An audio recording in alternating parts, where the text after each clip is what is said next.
Exister pour soi devrait entraîner de savoir ce que l'on ne veut pas reproduire. J'ajouterai aujourd'hui de savoir ce que l'on ne veut pas reproduire tout en s'autorisant à se reproduire. Pourquoi n'aimer certaines choses que selon le mal qu'elles nous procurent et la jouissance que suscite le fait de mastiquer le non que nous devrions nous dire « j'y suis ». C'est peut-être cela aussi dans le fond, se découvrir une vocation. Ainsi devenons-nous non seulement plus avertis des diverses façons de nous laisser accaparer et perdre, mais encore trouvons-nous une technique par laquelle être à ce que nous avons.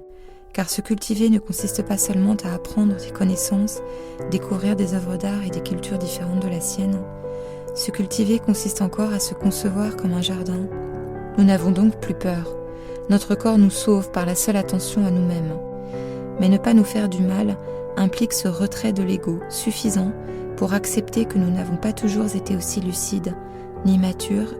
Nous savons comment nous faire du mal. Le problème de notre vie ne vient pas de ce que nous commettons le mal que nous ne voulons pas faire. Il s'agit plutôt de considérer que nous retournons vers ce qui nous fait du mal dans le sentiment confus de le vouloir, tout en connaissant les conséquences. Le yoga élargit notre perception de la sensation en l'étendant aux animaux. La chaleur des autres, ce lac éternel où l'on peut puiser l'émerveillement d'être encore et d'avoir été, tout en s'appropriant de façon intelligente et motrice tout ce qu'il a perçu. Ce n'est pas tant de notre mort que nous avons peur.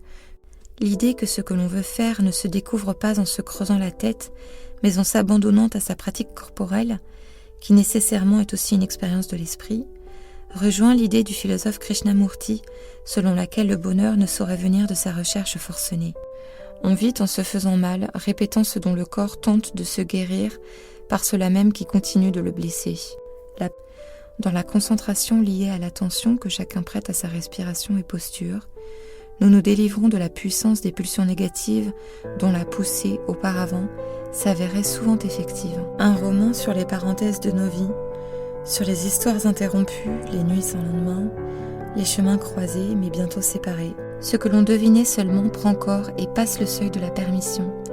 Faire advenir un monde, une écriture, une œuvre peut-être, entraîne de ne plus douter de ce que l'on savait déjà, mais de s'y abandonner sans retenue.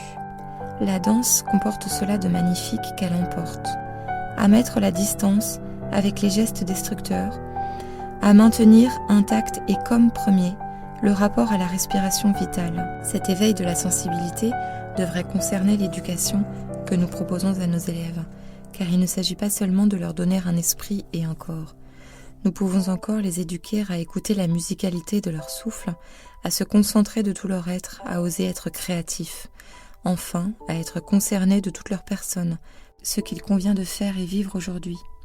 Seulement alors, être écrivain n'apparaît pas comme une ambition secrète, ni comme un horizon que le courant du fleuve ne nous permet jamais d'atteindre. Cela n'entraîne pas de renoncer au fait de désirer, ni de faire l'apologie d'une vie sans désir, au contraire.